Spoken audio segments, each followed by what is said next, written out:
What's up, everyone? I am the one, the only, the main man, Jack Slater. Yeah, and we're coming back with He-Man, Rise of the Snake Man. And the Masters are trapped, ambushed by Skeletor in the last issue, where they were coming into Snake Mountain to try to stop the Snake Men from arising. And Zodiac's key has been stolen, and 4 of the Snake Men have been released upon Eternia. And it's up to He-Man and the Masters to stop them. But right now, they're trapped by the big bad Bone Daddy himself, Skeletor. Yeah, the man with the plan. And he actually asked right now where Evil Lyn was, and she makes up a convenient little lie. And we both know from the last issue that Evil Lyn's down to betray Skeletor. She wants to be the head. She wants Skeletor's power. And just when it was hopeless for the Masters, He-Man comes barreling through, wearing the new armor, a snake armor, that was given to him by the sorceress for this emergency. And of course, the Masters begin to take advantage of the situation, and they fight, and Stratos takes off to the air, and the fight ensues. Masters versus Skeletor's hordes.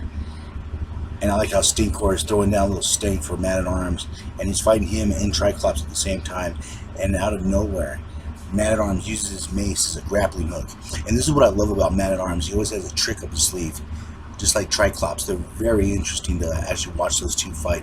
Very awesome. And there's Evil Lyn, and of course she fires a blast off towards Teela. And of course, Beastman has something up his sleeve. This giant kind of cow creature comes out of nowhere. A Battle Cat rams right into it and knocks it out of place, but an avalanche comes down and covers Battle Cat. Meanwhile, the fight ensues between the Masters and Skeletor's hordes. Back and forth they fight. And it seems at this point that Skeletor's group has an advantage. They are on home territory after all. And they are outnumbering the Masters. And I just love how little, like, Stinkor just kind of drops a little filth on a Mechanic. I mean, who more worthy than a little filth in Mechanic? But anyways, Evil Lyn summons that giant stone creature, which if back in Volume 2 they appeared, and Man-at-Arms is not a big fan. But He-Man, of course, has other plans, and he uses his strength to try to stop the creature. And the creature comes down, of course, to step on him. He-Man, of course, stops it. This is classic He-Man. And, of course, Man-at-Arms sees his comrade getting beat down. He decides to try to help him. But out of nowhere, Triclops fires a blast. And this is the thing about Skeletor's horde. They are in home advantage. They have more numbers, and they know the territory better. And more often than not in a fight, the home field advantage is everything. But of course, He-Man, using his superior strength, does shatter the statue. But it gives the distraction they need for basically Skeletor's group to kind of wear down and finish off the other Masters. And of course, Skeletor takes a big shot himself at He-Man. And Skeletor's group are kind of like celebrating, and Man-at-Arms decides to call a retreat. But Skeletor will not give them a retreat. He thinks they ought to finish him right here, right now. But right at his moment of victory is taken from him by the Snake Men, by King Hiss. And of course, Skeletor and his hordes face the snakes. And at this point, I think Skeletor's group is worn out from fighting the Masters, and basically they really don't know the opponents they're fighting. And it leads to basically them losing. And of course, Evil Lyn betrays Skeletor. I mean, big surprise. She's been betraying him the whole time. King Hiss uses his powers to turn everyone to stone. He kind of has a Medusa effect. And I guess it turns everyone into stone as they make their plans for Snake Mountain. And Evil Lyn follows behind them. Of course, the Masters gather together after the retreat, trying to figure out what their next step is, when out of nowhere Zodiac shows up. Now, in the last issue, Zodiac was jumped and had his key stolen, which led to them freeing King Hiss. So Zodiac right now really has a bone to grind with King Hiss, and he decides that he's going to go in it alone, and he's going to take matters into his own hands and stop the Snake Men himself.